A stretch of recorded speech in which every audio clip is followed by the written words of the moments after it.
Blair and you mentioned pole attachments. That was part of my introduction to the intricacies of FCC regulations when I first arrived there 15 years ago. I learned that different wires got charged different rates for connecting to the same pole, and they've only gotten more complicated since then. Our second discussion leader is Hal Singer. He's an economist with Economist Inc. He's also a fellow at the Progressive Policy Institute. He's one of the go-to guys when it comes to analyzing the development of broadband markets and other telecom networks. So, over to you, Hal.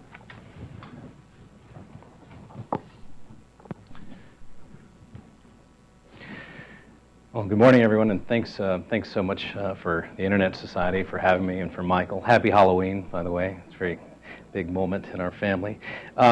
Michael and I just did a broadband jobs panel at Columbia University a month or so ago, and so he probably thinks this is all I do.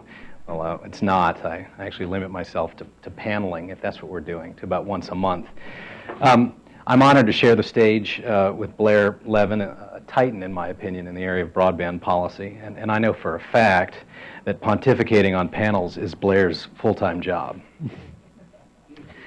Now, before assessing Blair's policy prescriptions, let me share a little FCC data which I think informs, if not the state, at least the trajectory of broadband competition. You see, the FCC puts out on a semi-annual basis a study called the Internet Services Report.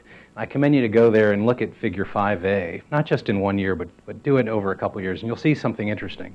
It shows you the number of households who are beholden to a single provider of wireline service at speeds capable of 10 megabits per second. And don't fault me for that one. That's the highest speed that they look at. But that's the only one that we can use for this comparison that I'm about to point out to you. If you look at the most recent report, which is now stale, the FCC doesn't move at lightning pace, as of December 2013, only 5% of U.S. households living in census tracts that were surveyed by the FCC were beholden to a single wireline provider at 10 megabits per second. 5%. It seems small, and I don't mean to diminish those folks. They're probably suffering. But let's compare that number to what we saw in earlier studies. In the end of December 2012, which is 1 year prior, we had 28% of U.S. households in these census tracts that were surveyed by the FCC were beholden to a single wireline provider at speeds capable of 10 megabits per second. And the comparable number for the prior year, December 2011, was 55%. 55% of households surveyed were basically beholden to a monopolist. So I point this out, and not to suggest that some panacea, but I do think progress is being made, and that if we want to focus on who needs help, it's the guys who are beholden to a monopoly. And that seems to be shrinking, at least with respect to the 10 megabits per second threshold. Now, there are a lot of things in Blair's prescription of how to strengthen broadband competition that I agree with, and so in the name of comedy, I'll begin with those. The first area is when he pushes back on Carl Bodie, who was wrong to dismiss the broadband plan and was also wrong to advocate for unbundling. Unbundling is absolutely not the right prescription, at least not where two or more facilities-based providers are competing. And economists who have studied unbundling have found that it zaps the incentive of incumbent providers to invest in new facilities. I just want to tell you two quick regulatory experiments that are on point. Recall that U.S. cable operators were not subject to unbundling in the late 1990s and early aughts, while DSL providers were. Presumably, cable guys had better lobbyists. And compared to telco investment, cable CapEx grew during this period at twice the rate of telco CapEx. And this ended in 2005, finally, when regulatory parity was achieved. Now, of course, not all of that difference in CapEx growth can be attributed to this asymmetric treatment. As Blair points out, Blair posits that cable companies were responding to the increased threat of DBS providers over this time. But it's certainly reasonable to conclude that at least some portion of the differential in growth can be attributed to the unbundling, the asymmetric unbundling regime. And one other quick experiment I want to tell you about, another regulatory asymmetry in Canada. where telcos' investment in fiber to the node was subject to unbundling since 2010. But so long as they invested in fiber to the home, the newer technology, they were freed from the unbundling obligation. Well, guess what happened?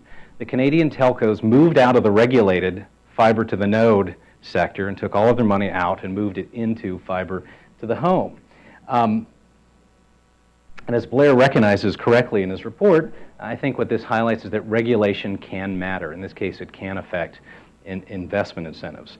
Now, as an aside, and something I'll come back to, the Canadian regulator just broke its promise not to subject fiber to the home to unbundling.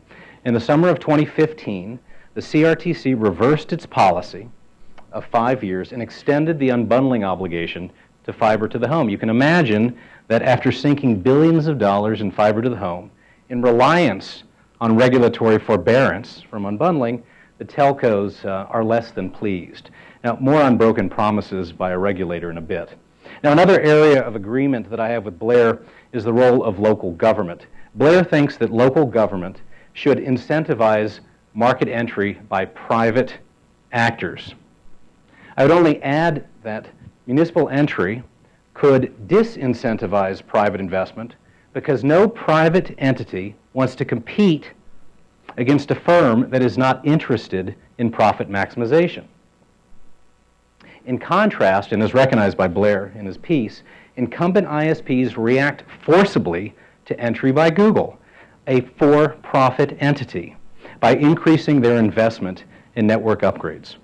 Now let's get to some areas of disagreement just to spice things up. First, Blair says that the highest priority for broadband competition policy ought to be lower input costs. And I agree input costs are important, but as Blair recognizes, the private return on investment in infrastructure is a function of both cost factors and demand factors.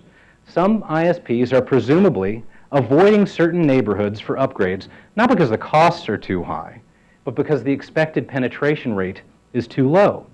Now, to stimulate demand and thereby encourage more entry, I want everyone to consider an end-user broadband subsidy, a subject relegated to a footnote in Blair's piece, paid not via a tax on broadband bills, as the FCC is considering, but instead paid via the general treasury. Now, a 2014 study authored by three FCC economists and one other person from Connected Nation estimates that up to 10 million non-adopting households would be willing to subscribe if a subscription discount of 15% were offered. Now, by my estimates, the annualized cost of connecting these households, these 10 million additional households, would be about $1 billion a year. And of course, if you wanted to go further than 10 million households, say $20 million, you would have to increase the subsidy by more than 15% because these are the guys who said no. And so it's conceivable that to get 20 million additional households, by my calculation, you'd have to go up to about $4 billion a year. Now, another area of disagreement. Blair appears to support Google's push to obtain access to video programming at a discounted rates, again in the spirit of lowering input costs. Now, it's not clear to me why programmers should be subsidizing Google's entry into broadband, particularly given the smaller market cap of the programmers relative to Google. Now, if the government wants to subsidize new broadband entrants with, say, a Dig Once plan, then do it. But don't ask input providers to pick up the tab. Indeed, price controls on content would perversely undercut the purpose of the net neutrality protections, which are aimed at stimulating investment at the edges and in content. Now, of course, I couldn't speak at an Internet Society event without discussing net neutrality, a potential problem in need of a solution. I say that to irritate my conservative friends. My solution is for Congress to give the FCC authority to regulate paid priority deals precisely as the agency wanted to in the 2010 Open Internet Order, namely case-by-case adjudication with a presumption that any such deal violates a non-discrimination principle. The D.C. Circuit, as you may recall, thought that this approach was tantamount to common carriage. So if you like this approach but you don't like common carriage, then the FCC needs a new source of authority. Now, in my opinion, Title II is an inferior solution, in part because it could scare off investment at the core of the network and lead to new state-based fees on broadband. I'm not going to talk about the fees, but I'd love for someone to ask me about those. Now, if you focus on the largest ISPs, including wireless ISPs, you'll find that broadband CapEx declined by about $2.5 billion in the first half of 2015 relative to the first half of 2014. Another outfit did a similar exercise, and they came to, with a different sample, it's a larger sample of ISPs, they came to an estimate of a $1 billion decline. And the only real reason that we have for the $1 billion versus the $2.5 billion drop is the treatment of Sprint's capitalization of leased handsets. But I know that that would cause your eyes to roll back in your head. Just, it's a big number, okay? It's a big negative number. Now, of course, while I cannot prove that Title II was the cause of this decline, economists prefer to speak in terms of correlations, controlling for other possible things.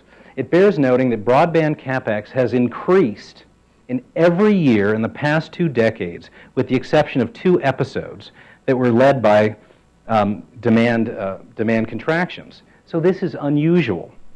Now, some have posited that we've reached the end of investment.